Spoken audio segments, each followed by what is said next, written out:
How many of you can say or name at least 5 members of the Supreme Court? If we cannot name the parties that are involved in making the key decisions for our country, then is it fair to say that we don't know who's running our country?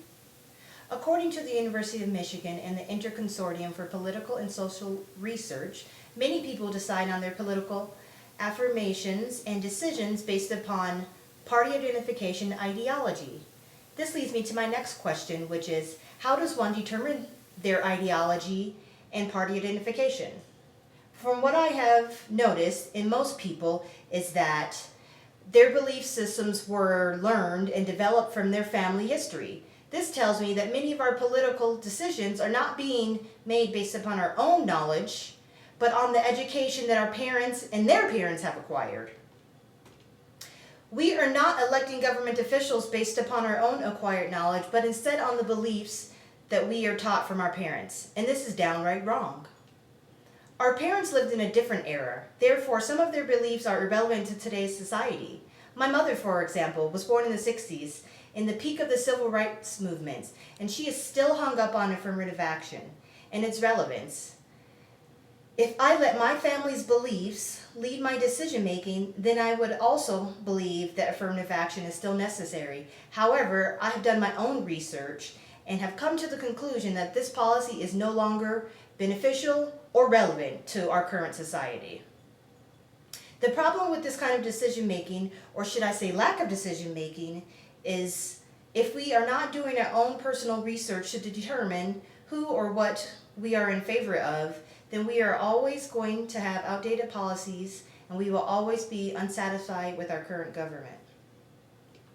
Government unsatisfaction does not have to be the norm. There is an easy solution for this problem, and it's education. We need to make a point to question our beliefs and to be seekers. With this type of attitude, we will learn what each political party stands for and what's their agenda. We need to take it amongst ourselves to research and learn about their policies and laws that are being pushed by any particular party, instead of blindly voting for whatever your political party or choice pushes for. We need to make our own educated decision without the influence of a political party or our family and peers.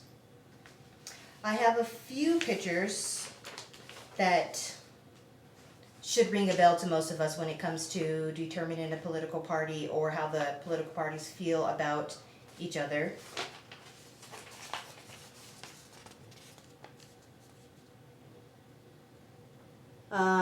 What this says is the misconceptions that each party has about each other. According to the Republicans, it says their basic philosophy is government is responsible to take care of everyone. Or should I say this is the viewpoint of liberals. Basic philosophy is government is responsible to take care of everyone. Cons, tendency to become an arrogant hippie.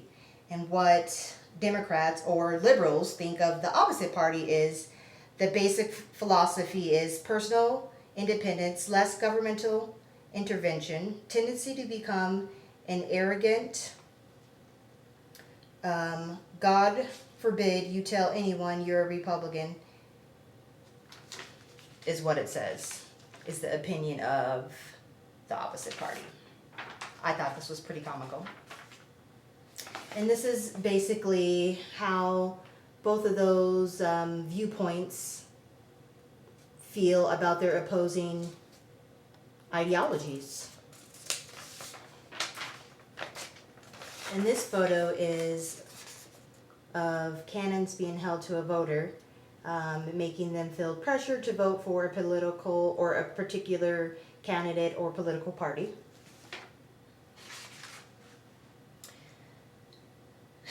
We need to make our own educated decisions without the influence of political parties and family and peers, as I said previous to showing my pictures. This type of approach will change our country for the better. We have left political parties rule the way the government is run. This can be a thing of the past, and the power will be placed back in the hands of the people if we do our part. Imagine living in a country where the government is run by people and instead of being run by the government. In order to leave our country's legacy intact, we must take an initiative to learn our history, as well as educate ourselves on future canons and current and future laws and policies. With the 2016 election approaching, let's make a promise to ourselves in our country to make a decision that's unbiased and educated. Our freedom heavily relies on individuals taking a personal responsibility for themselves and their country, and this will greatly improve how our country is ran.